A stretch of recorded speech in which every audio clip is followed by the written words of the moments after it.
Assalamualaikum. Good morning, everybody. Good morning and welcome to Geo Pakistan with Huma and Abdullah. And what a match it turned out to be.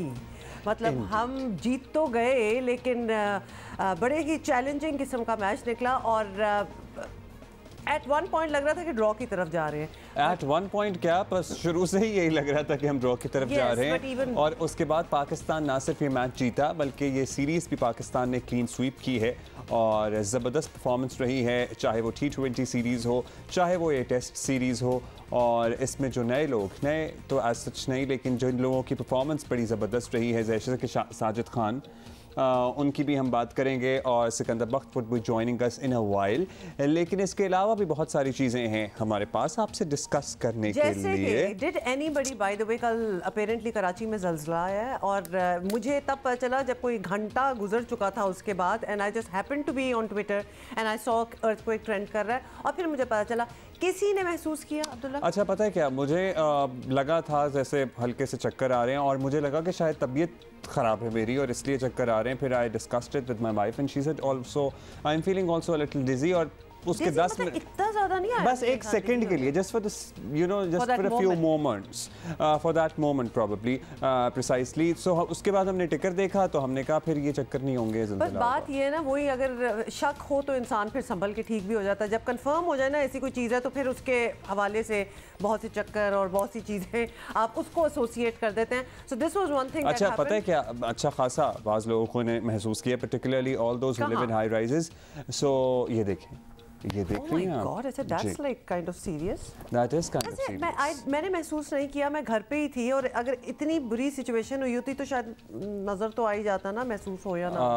Probably Karachi में आपको पता है कसीरुल मंजिला इमारतों की बहुतात हैं और उसमें प्रॉब्ली 16 कहने का मतलब था बहुत लंबी टॉल बिल्डिंग्स हैं इधर। मतलब कसीरुल मंजिला की आप एक्सप्लेनेशन दे रही हैं? ऑफ कोर्स मैं यही दे रही हूँ। मतलब देखिए, हम अंग्रेजी को अगर इजी करते हैं तो उर्दू को भी इजी कर दिया करें। It's too early in the morning for such big words.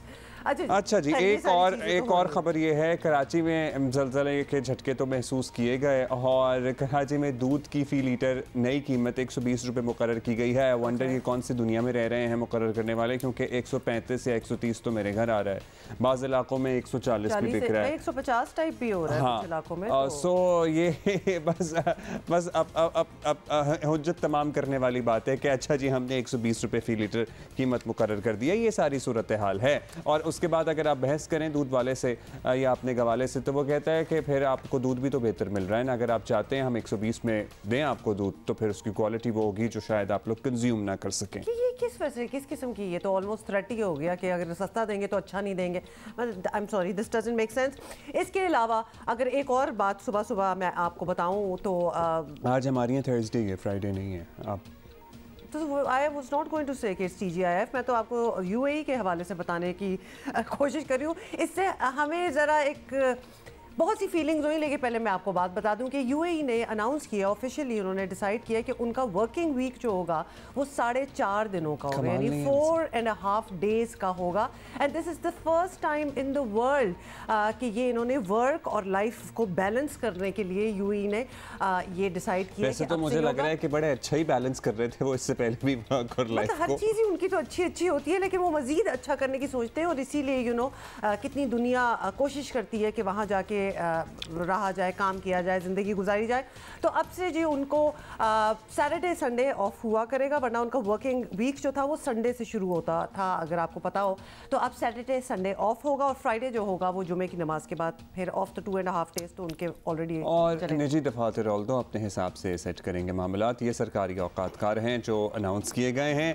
खैर हम शुरू करते हैं ऑलरेडी भाई, our guests are waiting for us. अच्छा, हम अपनी जीत की तो बात करेंगे लेकिन we are gonna be talking about this mother and child support programme जो कि सिंध गवर्नमेंट का इनिशिएटिव है और इसको अगर वाकई लेटर इन स्पिरिट नाफिज कर दिया जाए तो बहुत फ़वाइद हासिल हो सकते हैं। और एक ज़माना आपको याद होगा कि हम ही यहाँ बैठे हुए रिपोर्ट करते थे कि थरपारकर में माल न्यूट्रिशन के बायस कितने नौज़ायदा बच्चों की हलाकत होती है और किस तरह के बच्चों के विजुअल्स जो आप देखते थे आपका दिल हलक में आ जाता था। लेकिन अब कुछ महीनों से, कुछ अरसे से आपने देखा होगा कि वो हेडलाइनें नहीं बन रही हैं, वो सुर्खियाँ नहीं आ रही हैं क्योंकि कुछ हालात में बेहतरी आई है, कुछ बेहतरी आई है। और इसकी ज़रा हम डिटेल लेंगे और समझने की कोशिश करेंगे कि ये जो एक मुतारिफ कराया है इन्होंने स्कीम, और वो सिर्फ वहाँ तक नहीं होगी, वो पूरे सिंध में ले जाने की कोशिश है। इसके बारे में हम ज़रा डिटेल में बात करेंगे। Can we just talk about cricket for a while? और उसके बाद ऑफ कोर्स बहुत सी और चीज़ें, लेकिन क्रिकेट में वो फंसा रह जाएगा। एक दफ़ा फिर बताएं आपको कि ग्रीन शर्ट्स ने एक बार फिर शानदार परफॉर्मेंस से पाकिस्तान को हैरान कुन फतह दिलवा दी है, seriously when nobody was really expecting this one.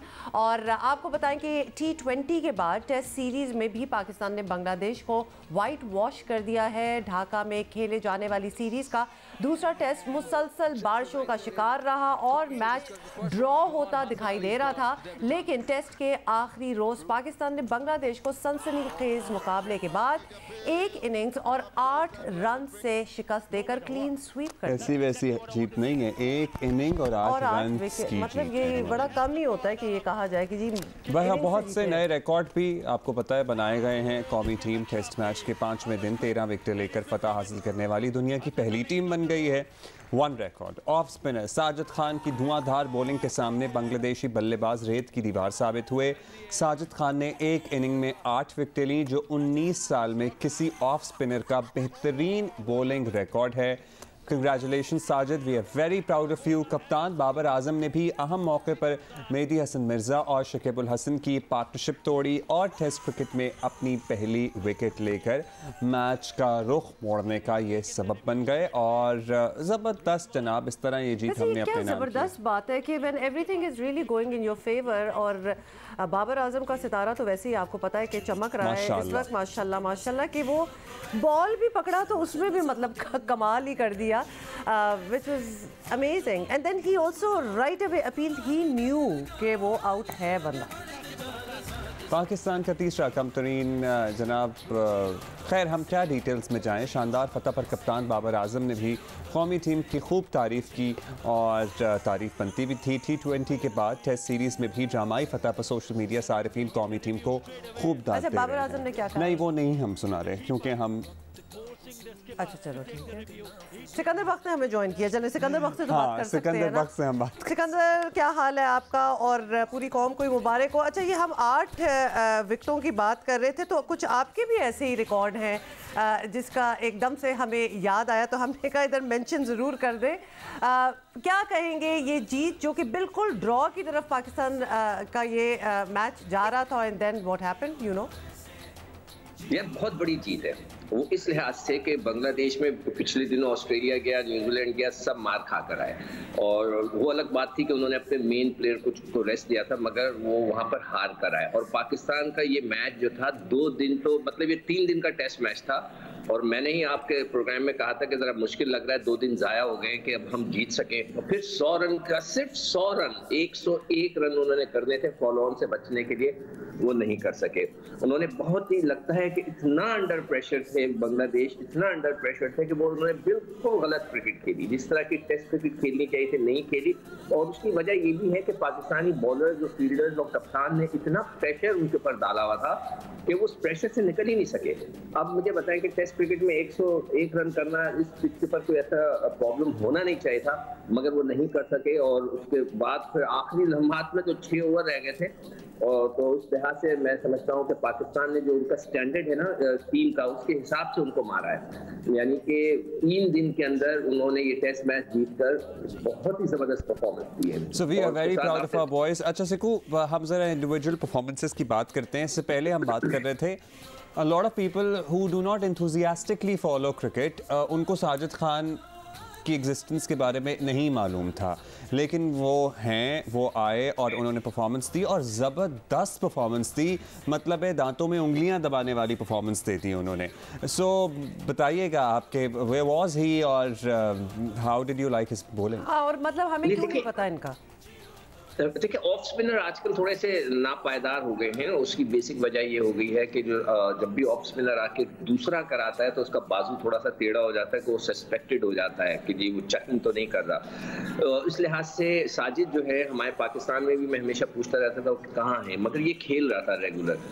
Excuse me, तो ये रेगुलर खेल रहा था, रेगुलर परफॉर्मेंस दे रहा था। पिछले साल भी इसने जो है 62 के करीब विकेटें ली थी, तो उसको जब चांस दिया और जब हालांकि उसकी कोई शुरू के टेस्ट मैचेस में इतनी अच्छी परफॉर्मेंस नहीं थी, मगर ये अच्छी चीज़ है कि उसको कंटिन्यू रखा।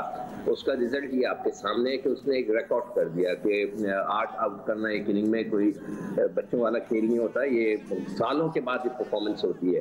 तो ये रेगुलर क्रिकेट खेल रहे थे फर्स्ट क्लास, और इसीलिए मैं हमेशा इस बात पर जोर देता हूं कि जो फर्स्ट क्लास क्रिकेटर्स जो क्रिकेट खेल रहे हैं उनको पर अच्छी गहरी नजर रखी जाए और उनको लाकर खिलाया जाए, और इसके सामने आपका रिजल्ट आपके सामने है। पता है, हमारे कोई इस तरह का हथियार अगर हाथ में आ जाए ना तो दुनिया की नज़रों में बड़ा खटकता है। अभी आपको इनका एक्शन, इनकी performance, everything, you think that things are going well for him? नहीं, बिल्कुल इनका बॉलिंग एक्शन बिल्कुल परफेक्ट है, जिस तरह का एक ऑफ स्पिनर का होना चाहिए कि बिल्कुल सही है, और ये कोई इतना बड़ा बड़ा दूसरा नहीं करते जिसके वजह से उनके ऊपर कोई सस्पेक्शन हो। बिल्कुल सही एक्शन, बॉलिंग एक्शन है। सिकंदर, ये भी बता दें कि बड़े रिकॉर्ड्स हमने बनाए हैं। एक तो चले इस रिकॉर्ड में तो नहीं आती ये बात, लेकिन द फैक्ट कि Babar Azam just caught hold of a ball, और उन्होंने मतलब, हालांकि he is not a bowler, और बाबर आजम का एक माइडस टच है कि वो जिस चीज को हाथ लगाते हैं तो वो एक जबरदस्त चीज हो जाती है, वो सोना हो जाती है बड़ी एक, हाँ बिल्कुल। और कल जो उन्होंने आउट किया, मतलब बड़ा एक turning point of the game था। अभी जब आप ओमिक्रॉन की बात करें तो सिर्फ एक रिक्वेस्ट कर सकता हूँ लोगों से, खातून से जो लोग मिले वो खुद टेस्ट करा लें, तो वो सबके लिए बेहतर होगा। अच्छा, अब आपने जो की बात की, उन्होंने एक और चीज बहुत जबरदस्त की कप्तानी में। उन्होंने, आपको याद हो कि जब सेकंड लास्ट डे था जिसमें बांग्लादेश से में सब सोच रहे थे कि जी फास्ट बॉलर्स को क्यों नहीं करा रहे थे, इस बैड लाइट हुई थी, तो अंपायर्स ऐसे कहते हैं कि अगर आप फास्ट बॉलर से बॉल कराएंगे तो मैच रोक दिया जाएगा। तो उसने कंटिन्यूसली जो है स्पिनर से गेन करा के और वो मैच जितवा दिया, और उन्हीं स्पिनर्स ने जो है उल्टा के ऊपर प्रेशर डाल दिया। तो एक उनकी स्मार्ट कैप्टनसी थी, और कल आखिरी में भी यही हो रहा था। लोग सवाल कर रहे थे, हमें मैसेज भेजे थे कि फास्ट बॉलर क्यों नहीं लगा रहे, आखिरी खिलाड़ी खेल रहा है। तो उसकी बेसिक वजह ये थी कि बैड लाइट थी, अगर एक बॉल भी हम उसमें फास्ट बॉलर से तो मैच खत्म हो जाता। तो ये बड़ी स्मार्ट उसने कैप्टनसी की, प्लस उसने जो जैसे का ब्रेक थ्रू वाली बात, कई दफा इतना अच्छे लकी होते हैं, और ये एक अच्छा साइन है कि आइंदा भी अगर हमें जब ऐसा मौका आएगा तो वो आकर बॉल कराएंगे। यू नेवर नो, इनका भी गोल्डन आर्म लग दिया, जैसे कि हमारे पास मुदस्सिर नजर थे, वो ऐसे एक विकेट ले लेते थे, राजा मदूम थे, अल्लाह उनकी मग़फ़िरत फरमाए, वो भी। अच्छा, दौरे वेस्ट इंडीज भी हमारा शुरू होने वाला है। Do you think we should continue with the same voice? नहीं, बिल्कुल इसमें कोई इतनी बड़ी तब्दीली, हमने तो कोई तब्दीली ऐसी की नहीं। एक लड़का है जाहिद महमूद जो कि राइट आर्म लेग स्पिनर है, उसको खिलाते थे तो ऐसा ऑस्ट्रेलिया के खिलाफ, वेस्ट इंडीज के खिलाफ नहीं, ऑस्ट्रेलिया के खिलाफ उसकी शायद जरूरत पड़े अगर यासिर शाह अनफिट हो। हमें एक राइट आर्म लेग स्पिनर जरूर चाहिए। हम थोड़ी सी स्पिनिंग ट्रैक्स बनाएंगे तो उसमें होगा। ठीक है, all right Sagu, you can continue with your morning rituals and we're going to see you later. And we can continue with ours as well, of course. हमने तो आपको बाखबर रखना है, और ओमिक्रॉन का तो हमने आपको एक दफ़ा फिर बता दें कि पहला केस जो है डिटेक्ट किया गया है पाकिस्तान में, वो कराची में। अभी हमें ब्रेकिंग और फिर हम यहाँ कह रहे हैं कि केस डिटेक्ट किया गया है, निजी अस्पताल में खातून ज़ेरे इलाज हैं। हमारी हाथ जोड़कर आपसे गुजारिश है कि इन खातून के कॉन्टैक्ट में जो भी शख्स आया है, और उन अफराद के कॉन्टैक्ट में, यानी जो लोग इन खातून के कॉन्टैक्ट में, उन अफराद के भी कॉन्टैक्ट में जो भी शख्स आया है, वो ख़ुद अपने घर वालों, इस मुल्क, इस शहर और इसमें बसने वालों की बेहतरी के लिए अपने आप को आइसोलेट कर लें और अपने टेस्ट करा लें तो ईजी हो जाए। फिर याद आप मतलब अंदाज़ा नहीं हो सकता, बाकी मुल्क जो अभी तक लॉकडाउन, बार लॉकडाउन लगा रहे हैं, we have done so good कि अभी अगर नई वेरिएंट आई है तो समझ लें कि हमें पता है कि किस तरह हैंडल करना है। By just protecting your own self आप हर चीज़ अच्छी कर सकते हैं। वैसे कोविड के केसेस जो हैं उनमें ऑब्वियसली आपको पता है कि पाकिस्तान में कमी आ रही है। पिछले 24 घंटों का हवाला आपको दे तो 10 अमवात बिकॉज ऑफ कोविड हुई हैं। 24 घंटे की बात करें, नए केसेस हैं 350 और पॉजिटिविटी रेट है 0.74। It is just a matter of time to be honest, क्योंकि ये वेरिएंट अब रिपोर्ट हो गया है। ये शायद इतना डेडली नहीं है, अल्लाह करे इतना डेडली ना हो, लेकिन बहुत तेज़ी से फैलता है, और वो लोग जो अभी तक वैक्सीनेटेड नहीं हैं उनको ये बहुत बुरी तरह असर कर सकता है, और इवन वो लोग भी जो वैक्सीनेटेड हैं उन्हें भी असर कर सकता है। इसलिए बराए मेहरबानी अपना ख्याल रखें, mask is our first line of defence. Mask पहन के हम इस समय बहुत सी बीमारियों से बच सकते हैं। बिल्कुल, दो चीज़ें, एहतियात करें और वैक्सीनेट करें। वैक्सीनेशन तो बहुत लाजमी हो चुकी है, प्लीज़ गेट दैट डन। बार बार आपको याद दिलाएंगे। अभी ब्रेक ले लेते हैं, ब्रेक के बाद मिलेंगे। Good morning.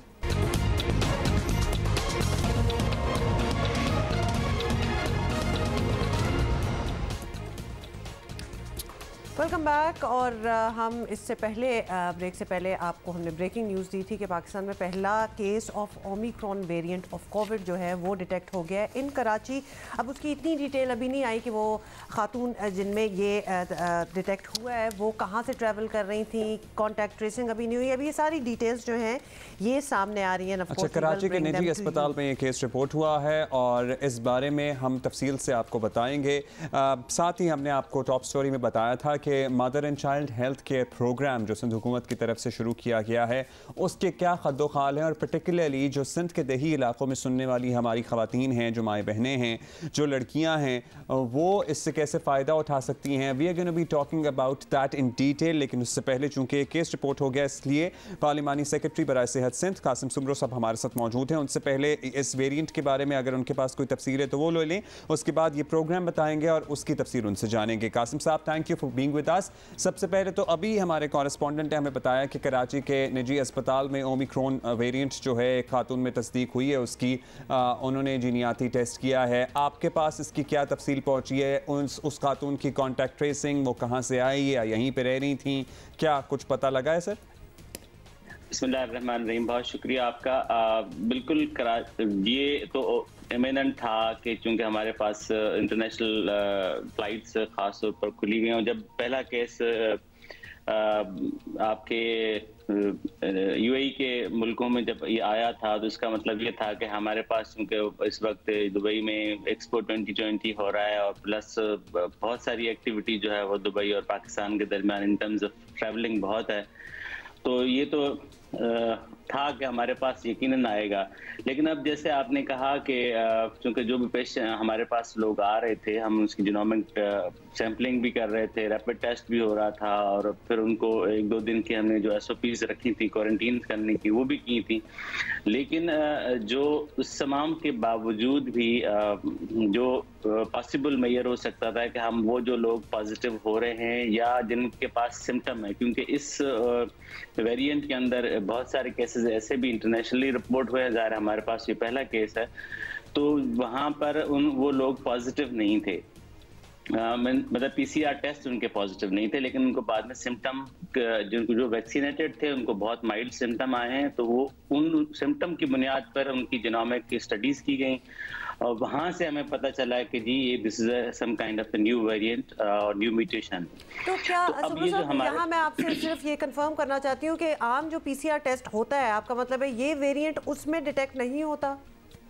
लेकिन जो इंटरनेशनल में अभी चूंकि हमारे पास ये पहला केस है, लेकिन इंटरनेशनली जो रिपोर्ट्स साउथ अफ्रीका ने शेयर की हैं और दुनिया के और ममालिक जहाँ जहाँ की स्टडीज़ भी हैं वहाँ पर जिन्होंने शेयर की हैं वो है कि ये जो जिनका बहुत ज़्यादा म्यूटेटेड है, तो इसकी वजह से जो हमारे PCR किट्स हैं वो चूंकि पुराने जो ओरिजिनल वायरस या डेल्टा वेरिएंट के ऊपर ज़्यादातर फोकस्ड हैं, तो ये उससे ज़्यादा म्यूटेटेड। अच्छा कासिम साहब, अब इनकी कॉन्टैक्ट ट्रेसिंग में आई होप कि आप लोग कोई कसर नहीं छोड़ेंगे, इनके दोस्त, इनके अहबाब और इनको सर वो देखें, आपके पास जो SOP प्रोटोकॉल है उसमें आप ये तो यकीनन जो सिंध में हमेशा हमने शुरू पहले दिन से लेकर आज तक ये किया है कि जब भी हम इस किस्म का कोई केस होता है तो उसकी वी कीप ट्रैक और उसकी जितनी भी फैमिली हो, दोस्त अहबाब हों या जहाँ उनका आना जाना हुआ, फिर ये तो मल्टीप्लिकेशन है ना, आपको भी पता है कि बहुत ज़्यादा जब इस किस्म के केसेस होते हैं या कोई एक शख्स जो है वो, क्योंकि हमारे पास इस वक्त कोई, हम बस यही चाह रहे हैं कासिम साहब कि आप लोग जो हैं इनके सर्कल को जरा ट्रेस करें और जल्द से जल्द करें ताकि जितना हम इसे कंटेन कर सकें। आप I am sure you guys are on it. इंशाल्लाह एब्सोल्युटली सर, एब्सोल्युटली। चलें अब जरा हम Qasim sahab we will get back to you in a moment, क्योंकि हम जो आपका ये प्रोग्राम है उसकी थोड़ी सी तफसील बताना चाहते हैं। सपोर्ट प्रोग्राम पे हम बात करना चाहते हैं, आप बस 2 मिनट इंतजार कीजिए, हम जरा डिटेल अपने नाजरीन को देना चाहते हैं। Of course we will have some questions for you as well. आपको बताएं कि हामला खवातीन और कम उम्र बच्चों के लिए सिंध हुकूमत ने mother and child support programme Tharparkar के बाद अब सिंध के दीगर अजला में भी फैलाने का फैसला कर लिया है। प्रोग्राम के तहत रजिस्टर्ड खवातीन को दौरान हमल मुफ्त चेकअप और 1000 रुपए वजीफा दिया जाएगा। बच्चे की पैदाइश से 2 साल की उम्र तक दोनों को इलाज के लिए आलमी मयार की सहूलतें जो हैं वो मुफ्त दी जाएंगी। बज़ाहिर तो ये बड़ा मुफीद प्रोग्राम है, ऑफ कोर्स लग भी रहा है। उम्मीद है कि इसके नताइज भी बरामद होंगे। अच्छा, इसी पे बात कर लेते हैं। कासिम साहब, अब ये बताइएगा, आपको याद है हम लोग यहाँ पे हर रोज़ की सुर्खी होती थी एक ऑलमोस्ट के थर में इतने बच्चे इंतकाल कर गए, मेल न्यूट्रिशन की शिकायत, सारी सूरत हाल हम सब ने देखी। तो वहाँ से ये आइडिया आया और वहाँ से इसको एज अ मॉडल इम्प्लीमेंट किया गया थर के मुख्तलिफ अजला में। How did you come up with this? हाँ, हेलो सर, असल में जो सबसे इम्पोर्टेंट एस्पेक्ट था इसमें सारे प्रोग्राम के अंदर वो ये था कि हमें जो मदर एंड चाइल्ड, चूँकि प्रॉब्लम कहाँ से शुरू होती है, नंबर 1 जो खातून है, चूँकि ये एक स्ट्रेटजी उसमें जो है डिफरेंट थी। ये हमारी मैनिफेस्टेशन का पहले हिस्सा था। 2018 के मैनिफेस्टो में ये हमारा डिक्लेयर था कि हमें इस किस्म के प्रोग्राम को आगे लेके जाना है, लेकिन हम उसकी शुरुआत कहीं से करना चाहते थे, और पर्टिकुलरली वो एरियाज जो पूरे सिंध के अंदर आपके अर्बन क्लस्टर्स हों या आपके रूरल क्लस्टर्स हों, उन एरियाज में जहां बहुत ज़्यादा अंडर सर्व्ड एरियाज हैं, जहां पर बहुत डिफिकल्ट है, दूर दराज हैं, वहां पहुंचना बड़ा जो है वो नॉर्मल हालात में बड़ा मुश्किल है। फिर वहां पर डॉक्टर्स का रहना और प्लस जो सर्विसेज देना, ये एक बहुत बड़ा चैलेंज है। तो उस चैलेंज को मद्देनजर रखते हुए हमने पहले एक क्लस्टर किया। थरपारकर में हमने ये जो शुरू किया था, उस वक्त हमने जो दूर दराज हमारे जो यूनियन काउंसिल्स थी जो बॉर्डरिंग है हमारे नेबर कंट्री के साथ, उन एरियाज में हमने क्लस्टर मॉडल बनाया कि जी हमें 4 से 5 जो 5 किलोमीटर के अंदर हमें एक डिस्पेंसरी को टारगेट करते हैं। उस डिस्पेंसरी को हम SDGs जो है ना वो जो स्टैंडर्ड्स हैं उसको अप्लायंस करते हैं। उसका निज़ाम हो, उसमें जो है वो आपकी कम्युनिटी मिडवाइफ 24/7 वहाँ पर प्रेजेंट हो, फिर वहाँ पर जो इंस्टीट्यूशन की जितनी छोटी मोटी रिक्वायरमेंट्स हैं वो सारी कंप्लीट हों, सारा कुछ ट्रेनिंग सारा उनको हम ये शुरू किए हैं। 6 से शुरू तक लेके गए और डिफरेंट एरिया लेके गए। सर, कैश डिस्ट्रीब्यूशन का जो इसमें एलिमेंट है, क्योंकि हम तकरीर सुन रहे थे बिलावल साहब की, वज़ीर आला सिंध साहब की और वज़ीर सेहत साहिबा की, जो कैश डिस्ट्रीब्यूशन का इसमें एलिमेंट है वो प्लीज़ ज़रा 1 by 1 एलैबोरेट कर दीजिएगा, because we have limited time, please. हाँ जी सर, मैं आपको बताना चाह रहा हूँ कि जो हमने पहले शुरू किया था उसमें ये कैश लॉस में हमें सर्विस को बेहतर करने के, क्योंकि आपको सर इसमें जो है ना इम्पोर्टेंट काम ये होता है कि जी द डे मदर कंसीव्स उससे लेकर हम जैसे स्कूल तक बच्चा जाता है, तो हम उस पूरे प्रोग्राम को इंस्टीट्यूशनलाइज करना चाह रहे थे। उसमें जो कैश का एलिमेंट आता है कि जैसे आप इंटरवेंशन मदर जो पैसे से पहले अपने आप को रजिस्टर करवाएगी हमारे सेंटर के, फिर उसको जैसे पहले वो चेकअप के लिए आएगी तो उसको एक स्टाइपेंड जैसे आपने कहा कि 1000 रुपीज दिए जाएंगे। फिर इसी तरह से वो हर 3 महीने के बाद जब चेकअप पे आएगी तो उसको पैसे दिए जाएंगे। इसी तरह से वो इंस्टीट्यूशन में आके बर्थिंग करवाए और इम्यूनाइजेशन करवाएगी तो उसको हर इंटरवेंशन के ऊपर हम उसको कैश देंगे, ताकि नंबर 1 तो वो मेल न्यूट्रिशन जो सपोर्ट है वो भी साथ मिलेगी और उसके साथ साथ कैश मिलेगी, ताकि वो अपने ये जो स्टंटिंग और मेल न्यूट्रिशन के जितने इश्यूज हैं उसको एड्रेस हो सके, और B वो अपनी इंस्टीट्यूशन में बर्थिंग करवाए ताकि उसके ऊपर जो उससे रिलेटेड जितने और इश्यूज है मेडिकल पॉइंट ऑफ व्यू से वो सारे रिजॉल्व हो सके। तो इम्यूनाइजेशन प्रोग्राम जो बच्चे का होगा उस पे भी कोई रिवॉर्ड मिलेगा? एज इन बर्थिंग के बाद ये कैश डिस्ट्रीब्यूशन का प्रोसेस खत्म हो जाएगा क्या उसके बाद चलता रहेगा? सर उसमें भी है, और साथ साथ हमने ये भी रखा है कि उसी में हम उसको बर्थ स्पेसिंग के लिए इनकरेज करेंगे।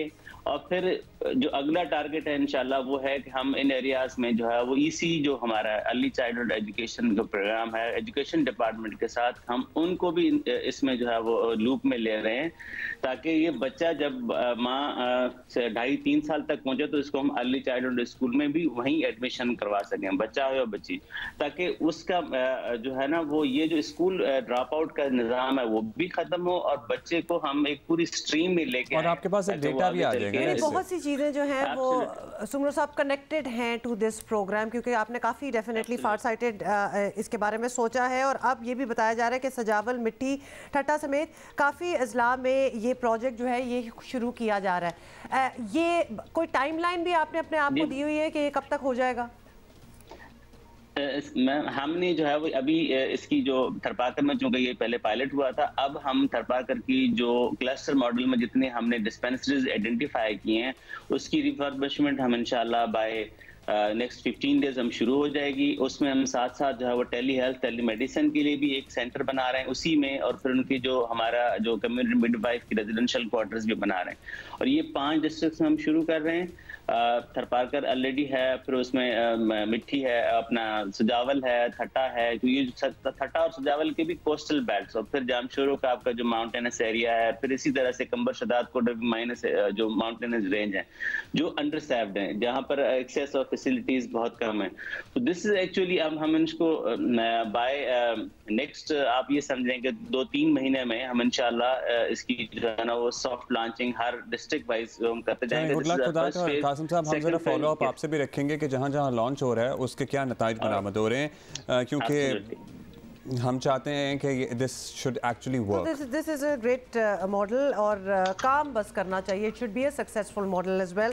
बहुत बहुत शुक्रिया Qasim Soomro, parliamentary secretary health Sindh, हमसे बात कर रहे थे। बात चीज़ें होती हैं ना, अंडरपासेस और फ्लाईओवर्स और दीगर जो नज़र आते हैं प्रोजेक्ट्स, उनकी तरह तो नहीं चमक दमक रही होती हैं, लेकिन उसमें वेलफेयर का एलिमेंट मौजूद होता है। तो हमें लगा कि this is one of that those projects. ज़रूरत है इस चीज़ की यहाँ, ख़ास तौर पे इंटीरियर सिंध में अगर बात करें तो this is the need of the moment अगर कहा जाए।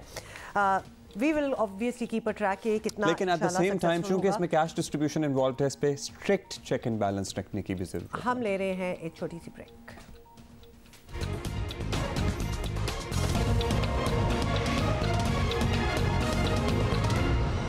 अच्छा जी, एक और हुकूमती प्रोग्राम का तस्करा। बिल्कुल जी, आपको बताएं कि हुकूमत ने गली मोहल्लों में खेलने वाले बासलाहियत नौजवानों को खेल के मैदान में उतारने के लिए कामयाब जवान स्पोर्ट्स प्रोग्राम मुतारिफ करवा दिया है।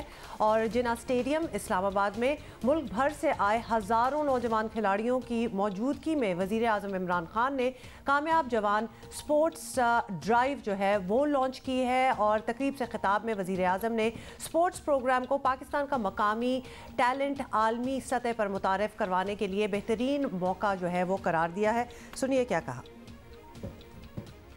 उस्मान डार, आपको मैं खराज तहसीन पेश करता हूँ। कितना शानदार कामयाब जवान का आपने टैलेंट हंट या स्पोर्ट्स ड्राइव का प्रोग्राम किया, आपको खराज तहसीन पेश करता हूँ। उसके बाद पाकिस्तान के नौजवानों, आज आप इस टैलेंट हंट ड्राइव में जो आपने शिरकत की, उम्मीद रखता हूँ कि इन नौजवानों में से पाकिस्तान के लिए टैलेंट निकलेगा।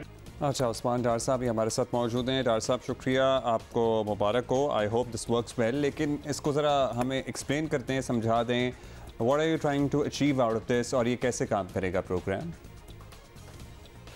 देखिए, पाकिस्तान की 68% आबादी 30 साल से कम उम्र नौजवानों पर मुश्तमिल है। और अगर आप UNDP की रिपोर्ट पढ़ें, इस 68% आबादी में से 93% जो नौजवान हैं उन्हें स्पोर्ट्स तक एक्सेस हासिल नहीं है, उनको स्पोर्ट्स मैदानों तक एक्सेस हासिल नहीं है। और 94% जो स्टैटिस्टिक्स हैं UNDP के, 94% ऐसे नौजवान हैं जिनको स्पोर्ट्स इवेंट मैसर नहीं है। तो मैं ये समझता हूँ कामयाब जवान स्पोर्ट्स ड्राइव हो या सूबों के साथ मिलके काम करना हो, जो सूबे काम पहले से स्पोर्ट्स पे कर रहे हैं, या फेडरेशंस की हम बात करें या स्पोर्ट्स एसोसिएशन की बात करें, या वो तमाम इंडिविजुअल्स जैसे PSL अगर आप देखें जो फ्रेंचाइजीज़ हैं वो कंट्रीब्यूट कर रही हैं पाकिस्तान में नौजवानों की स्पोर्ट्स के अंदर डेवलपमेंट में, तो हमें तो बहुत सबको मिलके काम करना है। तो एक तो ये मैं आपके सामने रखना चाह रहा था कि कामयाब जवान स्पोर्ट्स ड्राइव, चूँकि मैं यूथ को देख रहा हूँ, तो इसलिए हम समझते हैं कि कामयाब जवान स्पोर्ट्स ड्राइव में हम सूबों के साथ मिलकर, तमाम एसोसिएशन एंड फेडरेशन के साथ मिलकर कामयाब जवान हीरोज़ टैलेंट हंट के ज़रिए, और जो कामयाब जवान सुपर लीग हम करने जा रहे हैं, उससे इंशाल्लाह ताला हम नौजवानों को तलाश करेंगे अच्छा, ये भी बताइएगा, उस्मान के खेलों की सरगर्मियों की जानिब नौजवानों को ले जाना बड़ी अच्छी बात तो है, लेकिन आलमी सतह पर अगर एजाज़ात अपने नाम करने हैं, कोई एक्कोलेट्स चाहिए, तो बड़ी कम उम्री में ही बच्चों पर काम शुरू कर देना चाहिए। तो आपके प्रोग्राम के तहत इस तरह की कोई पॉलिसी है कि जहाँ एज बाउंड भी हो कि यंग जो बच्चे हैं, यंग उम्र से ही वो खेलों की तरफ आए? देखिए, कामयाब जवान टैलेंट हंट हमने 15 साल से 25 साल के लिए शुरू किया। एक ख़ास सेगमेंट हम लेके आ रहे हैं 11 से 15 साल की जो एज ग्रुप के बच्चे हैं। आपका बड़ा ज़बरदस्त सवाल था, इसमें कोई शक नहीं कि अगर हमने ओलंपियंस जो हमारे लिए मेडल्स जीत के आए ओलंपिक में, अगर हमने उन पे काम करना है तो वो एज ब्रैकेट 11 साल का ही है। 10 से 11 साल के बच्चे को आप पिक करते हैं और उसके ऊपर मेहनत करने के बाद दैन वो एक वर्ल्ड फोरम के लिए तैयार किया जाता है। और कामयाब जवान टैलेंट हंट जो स्पोर्ट्स ड्राइव है, उसका बुनियादी मकसद ये है, हम उन बच्चों तक जाएंगे जिनके पास वसाइल ना होने की वजह से मैदानों में उन्हें एक्सेस हासिल नहीं है। अगर आप देखें तो हमारे बहुत से ऐसे नौजवान हैं, बहुत बड़ी तादाद में ऐसे नौजवान हैं जो स्पोर्ट्स किट नहीं ले सकते हैं, कोई बैट नहीं ले पा रहा है, कोई उस स्पोर्ट्स शूज़ नहीं ले पा रहा है। तो हम इंशाल्लाह ताला पूरा फोकस्ड होकर। ज़बरदस्त उस्मान डार, बहुत बहुत शुक्रिया हमसे बात करने का। डेफिनेटली यंग एज में ही बच्चों को अगर किसी अच्छे काम की तरफ लगा दिया जाए, नथिंग बेटर देन स्पोर्ट्स, तो इससे बेहतर क्या हो सकता है। वैसे आपने 11 to 15 ईयर्स का कहा, बाकी मुल्कों में अगर देखें तो लिटरली 5 ईयर्स पे भी स्टार्ट हो जाते हैं बच्चे। वो I guess it's more about the parents कि वो कितना उनको it is indeed more about the parents. अभी हम ब्रेक लेंगे, we gonna see you in the next hour. और साथ साथ आपको बताना यह है कि पाकिस्तान में कराची में ओमिक्रॉन का पहला केस मौजूद है। देखिए, घबराने की बात नहीं है, हमने मास्क पहनने और वैक्सीनेट करना है अपने आप को। We'll see you in the second hour of Geo Pakistan.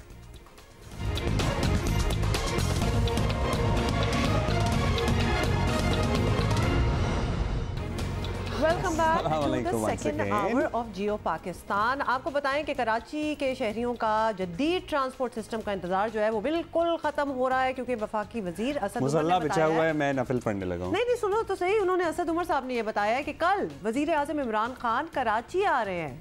अच्छा, लेकिन इतना ना खुश हो अभी। वो ग्रीन लाइन, सुन तो लो, ग्रीन लाइन जो हमारी ट्रांसपोर्ट नया सिस्टम है उसका टेस्ट रन, आजमाइशी ऑपरेशन का इफ्तिताह करेंगे। ये इसमें कैच है कि अभी आजमाइशी ऑपरेशन है। हाँ, तो बट यू रिमेंबर जब द अदर डे जब हम किसी की शादी पे जा रहे थे तो कितने हमने स्टेशंस, और वो लग रहा था कि हलचल चल रही थी कि जैसे कुछ काम हो रहा है। नहीं, काम तो सर्टनली हो रहा है और देर से ही सही बिल आखिर ये मनसूबा अपने इख्तिताम या अपनी तकमील को पहुंचा है।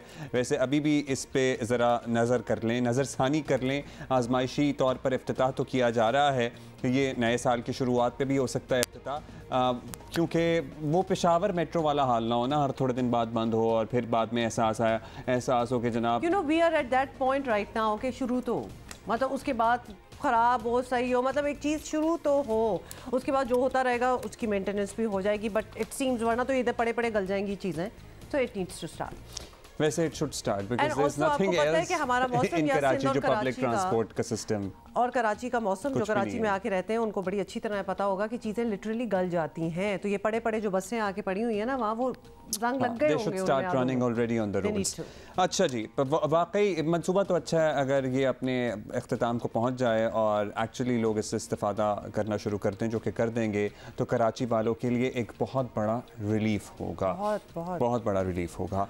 Okay, so this is what is going to, let's see, इंशाल्लाह कल का वादा है तो कल से ये जो टेस्ट रन है एटलीस्ट वो स्टार्ट हो जाएगा। अच्छा जी, लेकिन उससे पहले हम जरा खैबर पख्तूनख्वा में होने वाले बल्दियाती इंतखाबात की बात कर लें। वज़ीर आज़म तमाम वार्निंग्स और तमाम कवायद को रोनते हुए पहुंचे हैं और खैबर पख्तूनख्वा में बल्दियाती इंतखाबात करीब आ गए हैं। इंतखाबी दंगल सजने से पहले सभी जमातें पूरी तरह मुतहर्रिक नज़र आ रही हैं। पीपल्स पार्टी ने तो इस बार अपने यौम तासीस की तकरीब भी पेशावर में ही रखी थी। PDM रहनुमाओं ने भी अपनी तकारीर से सूबे का इंतखाबी माहौल खूब गरमाया है। हुक्मरान जमात PTI की मरकज़ी क़यादत भी सूबे में खूब आ जा रही है, लेकिन तहरीक इंसाफ के लिए ख़ास तौर पर खैबर पख्तूनख्वा के बल्दियाती इंतखाबात एक बड़ा इम्तिहान हो सकते हैं। कारकर्दगी जांचने के लिए पख्तूनख्वा के आवाम के सामने तहरीक इंसाफ के 3 नहीं 8 साल का रिकॉर्ड है। और इसीलिए तो इलेक्शन कमीशन की पाबंदी के बावजूद वज़ीर आज़म खुद भी पेशावर पहुंच गए, सूबे के आवाम से खिताब भी किया। अगर हमारे पास ज़्यादा पैसा हो, मैं आपको यकीन दिलाऊं कि इससे हम बहुत ज़्यादा अलाउंसेस बढ़ाएं। जब हमारी हुकूमत आई तो जो जितना भी हम पैसा इकट्ठा करते हैं, आधा उसमें से पैसा जो पिछले उन्हें कर्जे लिए हुए हैं उनके ऊपर सूद और किस्तें अदा करने में चला जाता है। हमारा मुल्क जिस तरह मैंने कहा सही रास्ते पे निकल गया है, तो जैसे जैसे हमारे पास पैसा आएगा, पहली कोशिश होगी कि हम अपने निचले तबके को, कमज़ोर तबके को, उनके लिए अलाउंसेस बढ़ाएं, उनके लिए और उनके सहूलतें दें। इंतखाबी ज़ाब्ता अखलाक की इस खिलाफ वर्जी पर इलेक्शन कमीशन ने नोटिस ले लिया है और वज़रा इस बात पर जोर देते रहे हैं कि इलेक्शन कमीशन से कोई इख्तलाफ नहीं, लेकिन इंतखाबी इस्लाहात के मामले पर तहरीक इंसाफ और इलेक्शन कमीशन आमने सामने भी खड़े नजर आए और फवाद चौधरी और आज़म सवाती को अपने बयानात पर माफ़ियाँ तक मांगनी पड़ी। आपको याद होगा कि ये हुआ था, लेकिन अब वज़ीर आज़म खुद इतना बड़ा रिस्क लेकर पेशावर पहुंचे हैं तो वाज़ेह है कि ये बल्दियाती इलेक्शन तहरीक इंसाफ के लिए गैर मामूली तौर पर अहम है। इसी पे बात कर लेते हैं। सलीम साफ़ी साहब हमारे साथ मौजूद हैं। साफ़ी साहब, शुक्रिया वक्त देने के लिए।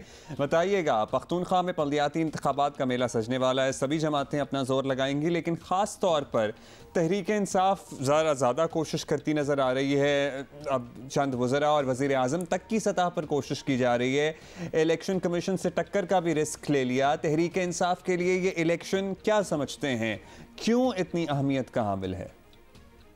देखिए, तहरीक इंसाफ पहले तो करना नहीं चाह रही थी ये इलेक्शन, और जितना वो डिले कर सकती थी तो उसने डिले कर लिया।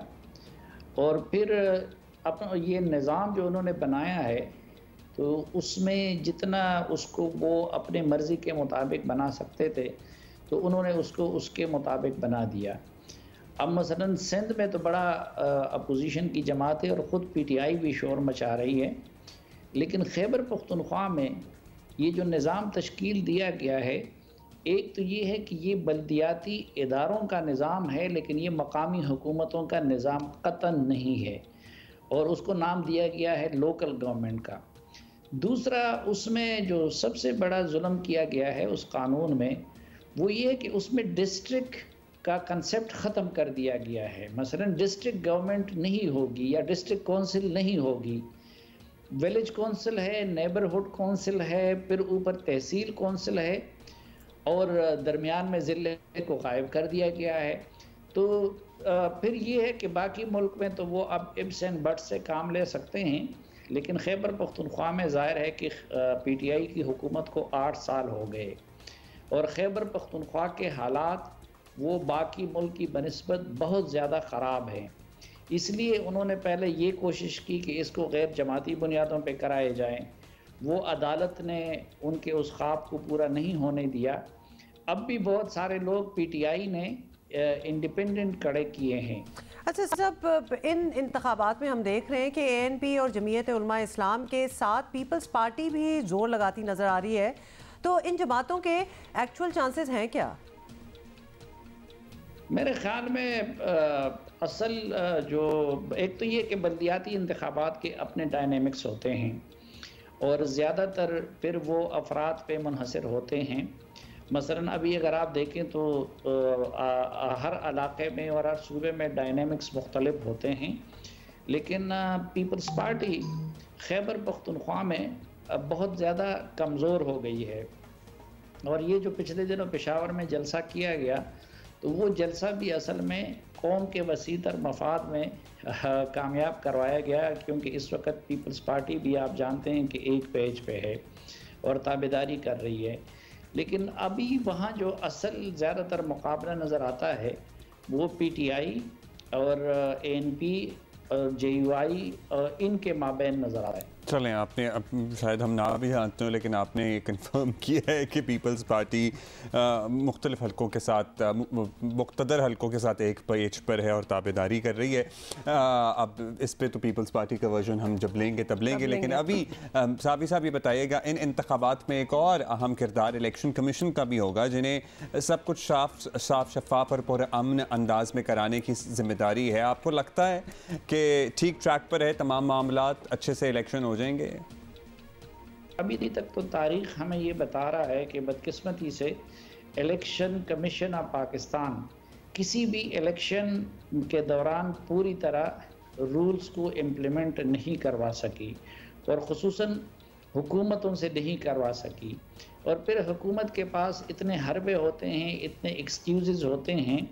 अब मसलन अगर अली अमीन गंडापुर ख़ुद वहाँ पे इलेक्शन कैंपेन ना भी चलाएं तो वहाँ वो तहसीलदार के ज़रिए बहुत कुछ कर सकते हैं, वहाँ DCO के ज़रिए बहुत कुछ कर सकते हैं, वहाँ बाकी हुकूमती उम्माल के ज़रिए बहुत कुछ कर सकते हैं। लेकिन इसके बावजूद आप देखें कि ये लोग इतनी डटाई के साथ ये काम कर रहे हैं कि वो ख़ुद जाके इस तरह की तकरीरें करते हैं, और फिर हम देखते हैं कि बस शोकाज नोटिस जारी रह जाते हैं। लेकिन मेरे ख़्याल में इलेक्शन को फ्री एंड फेयर बनाने के लिए इलेक्शन कमीशन ऑफ पाकिस्तान को बहुत इनकलाबी और जारहाना इक़दामात करने होंगे, और जो इलेक्शन रूल्स है उस पर उनको सख्ती से अमल दरामद करवाना होगा, और जो ज़िम्मेदारान हैं इलेक्शन रूल्स की खिलाफ वर्जी के उनको खड़ी सज़ाएं देनी होंगी। अदरवाइज़ ये इलेक्शन भी उसी तरह होगा जिस तरह के फिर 2018 का इलेक्शन। थैंक यू आपका साफ़ी साहब। लेट्स सी क्या होता है इंतखाबात में तो। लेकिन अमीन गंडापुर साहब की वो तकरीर हमने भी सुनी थी और हम हैरान रह गए थे, और माशाल्लाह ही नेवर फेल्स टू सरप्राइजेस। एक के बाद एक, एक के बाद एक, एक के बाद एक। किसी भी बड़े खास मेहमान हैं हमारे साथ, तो एकदम से एक हैरान हो जाता है इंसान। हम जरा इस we will jog our memories more. एक बहुत ही स्पेशल मेहमान की मदद से रमीज़ नियाज़ साहब, कैप्टन रमीज़ नियाज़ साहब हमारे ज्वाइन कर रहे हैं। पाकिस्तान नेवी से इनका ताल्लुक़ है। बहुत शुक्रिया कैप्टन साहब। कैप्टन साहब, आज के दिन की मुनासिबत से हम आपसे सर्टनली ये जानना चाहेंगे कि 1971 की जंग में हंगोर की अहमियत बताइए, हमें ज़रा समझाइए, all those who watching, all the youngsters who watching us, और क्या चैलेंजेस दरपेश थे इस सबमरीन, इस आबदोज़ के हमले को। 1971 के वॉर में पाकिस्तान नेवी सबमरीन सर्विस की सबमरीन्स अभी इंडक्ट हुई थी, दे वर रिसेंटली इंडक्टेड। तो इसके हमले के जो दरपेश मुश्किलात थी उसमें एक तो ये था कि यानी उन्होंने अभी ट्रेनिंग ली थी और इस सबमरीन्स को मुकम्मल तौर पे ऑपरेशनलाइज करने के साथ में ही जंग में पार्टिसिपेट करना पड़ गया।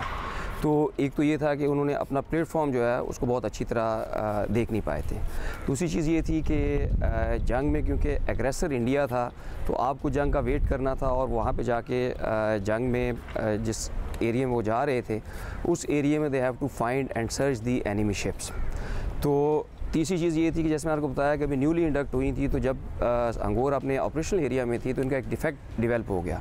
वो डिफेक्ट क्रू ने वहाँ पे दुश्मन के एरिया में सरफेस करके उसको ख़ुद इन्होंने रेक्टिफाई किया, और उसके बाद जो इनके एंटी सबमरीन फ्रिगेट्स थे वो उस जगह पे लगाए गए थे सबमरीन थ्रेट को काउंटर करने के लिए।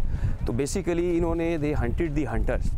तो इन सब चीज़ों में जो क्रू की प्रोफेशनलिज्म है, क्रू का टेक्निकल एक्विपमेंट था, क्रू की जो टेक्निकल प्रोफिशेंसी थी, ये जो मार्का था और उसमें जो जहाज़ का डूबना था, it was only possible because of the competence of the crew. अच्छा कैप्टन साहब, ये भी बताइएगा 50 साल बाद टेक्नोलॉजी ऑब्वियसली बहुत बेहतर हो चुकी है, सबमरीन्स का काम भी यकीनन काफ़ी आसान हो गया होगा, डेवलप हो गया होगा अब तक, लेकिन उस ज़माने में हंगोर को जिस तरह इस्तेमाल किया गया, बड़ी प्रोफेशनल महारत चाहिए होगी उसके लिए, ऐसा ही था क्या? टेक्नोलॉजी बेहतर हुई है तो टेक्नोलॉजी एंटी सबमरीन वॉरफेयर में भी बेहतर हुई है। बट आपकी बात बिल्कुल दुरुस्त है कि हंगोर आज की सबमरीन के मुकाबले में एक छोटी सबमरीन थी, और ऑब्वियसली उस वक्त सोनार की डिटेक्शन रेंजेस, रडार की डिटेक्शन रेंजेस वो नहीं है जो आज की सबमरीन को मिल सकती हैं। इसलिए जब इनिशियल डिटेक्शन फोर्स की हुई है तो उसके 12 घंटे तक हंगोर के क्रू को एक घात में लाने के लिए, एक गुड फायरिंग पोजीशन में आने के लिए they have to wait for it. उनको पूरी फोर्स की मूवमेंट्स की, इंडियन फोर्स की मूवमेंट्स की असेसमेंट करनी पड़ी, और फिर उन्होंने अपने आप को इस तरह पोजीशन किया कि वो इन पर अटैक कर सकें। अगर आज का दौर होता तो उनके पास लॉन्ग रेंज वेपन्स होते, वो उसको इनिशियल डिटेक्शन के बाद ही इंगेज कर सकते थे। लॉन्ग रेंज सेंसर्स थे, वो शायद उससे पहले ही उनको डिटेक्ट भी कर लेते। तो बिलाशुबा आज के जो सबमरीनर्स हैं उनका काम as compare to Hangor crew that is better. आपसे भी जानना चाहते हैं कि पाकिस्तान नेवी दुश्मन पर अपनी धाक बिठा चुकी है, और बार बार ये साबित किया जा चुका है कि हमारी समुंदरी सरहदें मुकम्मल तौर पर महफूज हैं, और हमें फ़ख्र है इस बात पे। हम ना तो दुनिया की सबसे बड़ी नेवी हैं, ना ही सबसे ज़्यादा साजो सामान रखने वाले हैं, फिर भी इतने ताकतवर दुश्मन को हमने कैसे कंट्रोल किया हुआ है, इस पर ज़रा आप रोशनी डालें प्लीज़। जी, वॉरफेयर में सबसे इम्पॉर्टेंट चीज़ है आपकी प्रोफेशनलिज्म, और प्रोफेशनलिज्म आपकी आती है जब आपका you have belief in your aim. हमारा पर्पस जो है, हमारी डेडिकेशन जो है, religion is one of the important motivating factors. फिर हम क्योंकि डिफेंसिव है, अपने मुल्क का दिफा कर रहे होते हैं, तो basically it's not the equipment, it's the man behind the gun which matters. तो अगर उसमें जज्बा है और वो प्रोफेशनलिज्म के साथ अपना काम कर रहा है तो किसी भी ऑड्स को सरमाउंट किया जा सकता है। और यही अंगोर के एक्शन से भी साबित हुआ और यही 1965 में और 1971 में पाक बहरिया की जो परफॉर्मेंस है उससे साबित होता है। अच्छा, फाइनली कैप्टन साहब ये भी ज़रूर बताइएगा कि पाकिस्तान नेवी में सर्विस करने के लिए, मुल्क की खिदमत के लिए ख्वाहिशमंद नौजवानों को आप क्या मशवरा देंगे? क्या जज्बा होना चाहिए, क्या प्री रिक्विजिट्स हैं वो होनी चाहिए और फिर ऑफ कोर्स आप नेवी ज्वाइन कर सकते हैं? ये ऑब्वियसली सबसे पहले तो they have to get selected, उसके बहुत स्ट्रिंजेंट यानी मेयार है, स्टैंडर्ड्स हैं। तो जो भी यहाँ पे आ जाएगा तो उसके बाद you have to be utterly dedicated and you have to be completely focused on your task. आप जो भी काम करें उस काम को आपने बेहतरीन तरीके से करना है। आप जो भी hard work, there is no shortcut to hard work, और आपने जितने अपने प्रोफेशनल कोर्सेज हैं, जो आपका अपना काम है, उसको आपने बेहतरीन तरीके से सर अंजाम देना है। Because whatever we do, we try to do it in the best way possible. Thank you captain Ramiz Niaz हमसे बात करने का। और ये ऑनेस्टली जब हम ये बातें करते हैं तो ये एट द एंड क्या होता है, जज्बा। अच्छा, आपको पता है क्या, I visited the submarine as well. I know, I was hearing that, और मुझे बात को इतनी खुश नहीं हुई। You know, बड़ी आपको एक टफ जिंदगी आई एम श्योर होती होगी, और बहुत ही कम स्पेसेस हैं ना, कोई आप खोल के लिटरली खड़े भी नहीं हो सकते, क्योंकि जैसे कि कैप्टन साहब ने बताया कि छोटी सबमरीन थी आज के ज़माने के मुकाबले में इन वाटर, तो वो भी एक बड़ी है। वैसे मुझे शौक बहुत है एक एक्सपीरियंस करने का सबमरीन का। ब्रेक के बाद मिलते हैं। आप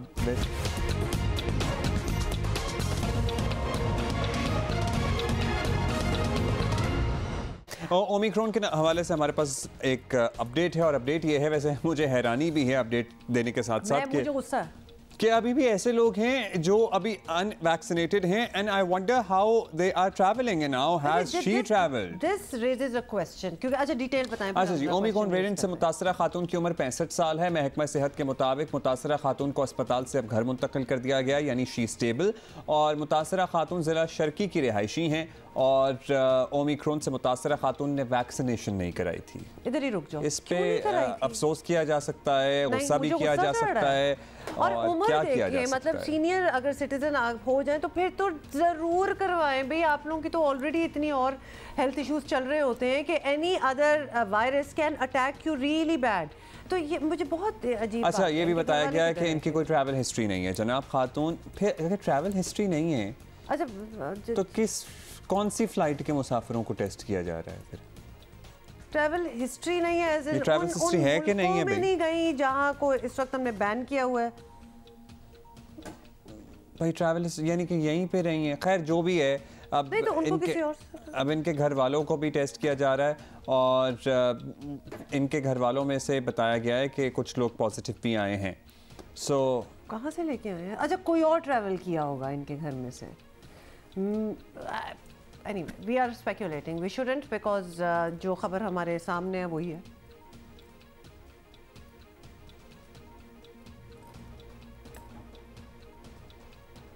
अच्छा, अनवैक्सीनेटेड हैं ये, इनकी नो ट्रैवल हिस्ट्री है, but somebody must have travelled from her home, और ये बताया जा रहा है कि जिस जहाज़ में मुतासरा शख्स ने ट्रैवल किया उसके तमाम मुसाफिरों का टेस्ट भी किया जाएगा, और 4 अफराद हैं जिनको निजी अस्पताल में दाखिल किया गया था, जिनमें से 2 अफराद में कोरोना वायरस की तस्दीक हुई है। 1 मरीज़ के रिज़ल्ट का भी इंतज़ार किया जा रहा है। 2 अफराद को घर भेज दिया गया है।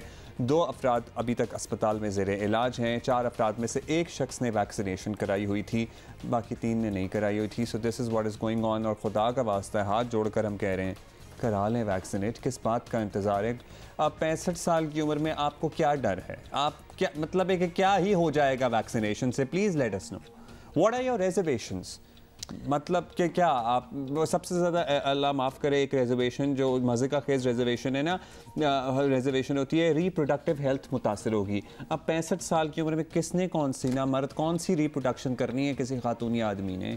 अच्छा, एक दफ़ा फिर आपको बता दें कि फर्स्ट केस ऑफ ओमिक्रॉन है डिटेक्टेड इन पाकिस्तान में पहली जो केस है उसके हवाले से हम आपको बता रहे हैं 8 दिसंबर जो कि कल था, तब ये डिटेक्ट हुआ है। जो पेशेंट है जिसको ओमिक्रॉन है वो they are isolated at home, उनको कोई सिम्टम्स वैसे इस वक्त नहीं है, वो अनवैक्सीनेटेड हैं, ट्रैवल हिस्ट्री भी नहीं है। डेप्यूटी कमिश्नर ईस्ट कराची का कहना है, उन्होंने he has asked for a micro smart lockdown. एक केस आया है और आपको पता है 1 से 100 और 100 से 1000 तक बात पहुंच जाती है। तो डिप्टी कमिश्नर ईस्ट कराची ने already he has requested for वो एरिया जहाँ पे वो विसिनिटी जहाँ पे इनका घर है वहाँ पे कुछ कंटेन किया जाए। माइक्रो लॉकडाउन आपको याद ही होगा, बड़े इस साल चंद गलियाँ भी बंद होती हैं, इसमें 4-5 घर भी बंद होते हैं, बंद कर देते हैं। सो दिस इज द अपडेट। और अभी हम एक ब्रेक लेंगे, ब्रेक के बाद मिलिए।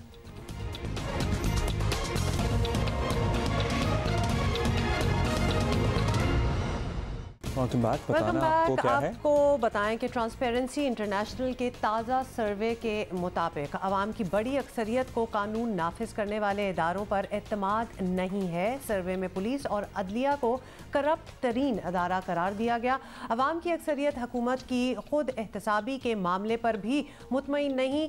ये भी आपको बताएं कि 51% अवाम जो है करप्शन की अहम तरीन वजह कमज़ोर एहतसाब को समझते हैं। ट्रांसपेरेंसी इंटरनेशनल के सर्वे पर वज़ीर इत्तलात फवाद चौधरी ने रद्द अमल देते हुए कहा है कि तवील अरसे बाद सियासी हुकूमत से मुतालिक एतमाद ज़ाहिर हुआ है, अवाम को एतमाद है, वज़ीर आज़म ज़ाती मफादात के लिए कोई काम नहीं करेगा, ये उनका कहना था। बहरहाल रिपोर्ट से साफ जाहिर है कि अवाम का सबसे अहम सरकारी इदारे यानी पुलिस पर बिल्कुल भी एतमाद नहीं है, जिससे हमारा रोज़मर्रा का ताल्लुक़ है।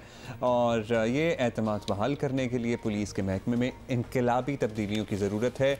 ख़ुद वज़ीर आज़म आपको पता है पुलिस रिफॉर्म्स की अहमियत पर ज़ोर देते रहे हैं और उनके इंतखाबी मंशूर का अहम तरीन हिस्सा था ये पुलिस रिफॉर्म्स।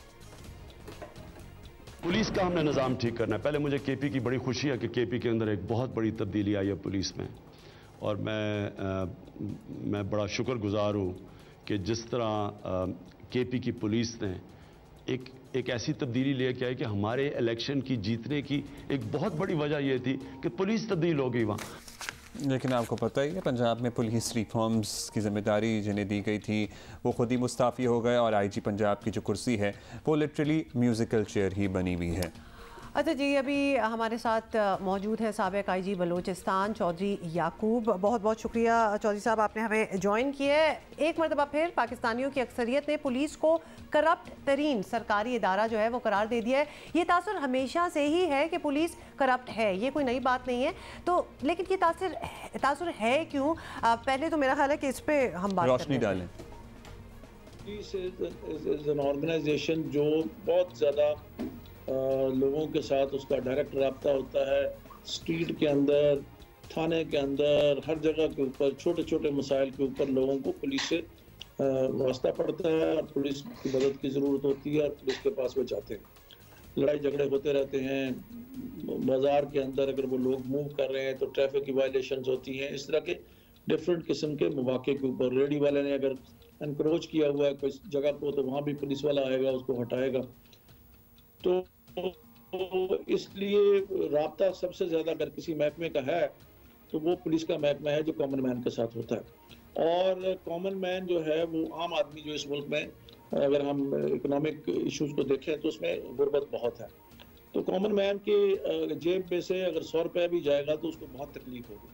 तो मैं समझता हूँ कि चूँकि पुलिस वालों के भी अपने प्रॉब्लम्स होते हैं या उनकी एक्सेसेस समझ लें, जो ज़ाती समझ लें, इसको कंट्रोल तो नहीं किया जा सकता कि पुलिस रिश्वत ले, लेकिन अगर वो कुछ लोग अगर अपनी तरफ से भी गलत बात कर रहे हैं एनक्रोचमेंट्स की, जिस तरह मैंने बात किया या ट्रैफिक वायलेशंस की है, तो उस मौके के ऊपर या तो उनको टिकट मिलेगी, चालान होगा, या फिर वो पुलिस वाला जो है उनसे पैसे लेकर उनको छोड़ देगा। ये जब सारा कुछ होगा तो हर सूरत पुलिस वाला मुर्दे अल्जाम ठहराया। भाई साहब अब ये बताइएगा, ट्रांसपेरेंसी इंटरनेशनल के सर्वे में सामने आया है कि पुलिस और अदलिया को करप्ट समझा जा रहा है। मजमूई तौर पर पूरे निज़ाम इंसाफ पर ही एतमाद नहीं है ना फिर आवाम का। अब ये एतमाद बहाल कैसे किया जाए? ख़ास तौर पर अगर आपसे हम पुलिस की बात करें तो क्या क्या तब्दीलियां लानी पड़ेंगी ताकि कुछ तो आवाम एतमाद करना शुरू हो? देखिए, जो तो पुलिस का एक तो ये समझा जाता है कि शायद कोई अकाउंटेबिलिटी नहीं है। पुलिस के अपने निज़ाम के अंदर इंटरनल अकाउंटेबिलिटी का सिस्टम है। जो कंप्लेंट आती है उसकी इमीडिएट इंक्वायरी की जाती है। मुझे तो मालूम है कि जितनी सजाएं पुलिस में दी जाती हैं किसी महकमे में, अगर आप कंपैरिजन उठा के, मेरे पास इस वक्त स्टैटिस्टिक्स नहीं है क्योंकि I am a retired man, लेकिन मुझे इस बात का पता है कि जब मैं सर्विस में था और अब भी जो स्टैटिस्टिक्स हैं वो ये स्पीक करते हैं कि बाकी महकमों के मुकाबले में कई गुना ज़्यादा है जो लोगों को छोटी छोटी बात के ऊपर सस्पेंड कर दिया जाता है, फिर उनको डिसमिस भी कर दिया जाता है। अगर करप्शन की बात हो तो कोई यानी कम ही ऐसा है मामला हो, तो बहुत लाइट किस्म का कोई मसला हो तो शायद वो छूट जाए। अदरवाइज करप्शन के मामले में तो सीधी सीधी अगर साबित हो जाए तो उसकी सीधी सीधी सजा जो है वो डिसमिसल फ्रॉम सर्विस है। इसके बावजूद करप्शन ख़त्म नहीं हुई तो इसका मतलब ये हुआ कि अकाउंटेबिलिटी का इशू नहीं है। इशू ये है कि जितनी तनख्वाहें कम हैं वो लिविंग सैलरीज हैं नहीं। जब तक लिविंग सैलरी नहीं होगी उस वक्त तक करप्शन ख़त्म नहीं होगी। ये तनख्वाहों वाला मामला तो एक्चुअली बहुत सी और जगह, टीचर्स का भी यही कहना है कि तनख्वाहें बहुत कम हैं, क्या किया जाए। पुलिस का भी आप ये कह रहे हैं। बहुत शुक्रिया हमसे बात करने का। फॉर्मर आईजी बलूचिस्तान चौधरी याकूब साहब हमसे रीजनिंग बता रहे थे कि लेकिन जो वादा करके खान साहब इक़्तिदार में आए थे पंजाब पुलिस रिफॉर्म्स, आप बताइए, पंजाब में रहने वाले हैं, आपको क्या कोई तब्दीली नज़र आ रही है पंजाब पुलिस के रवैयों और उनके महकमा जाती मामलात में? अदरवाइज़ उन वादों का क्या हुआ?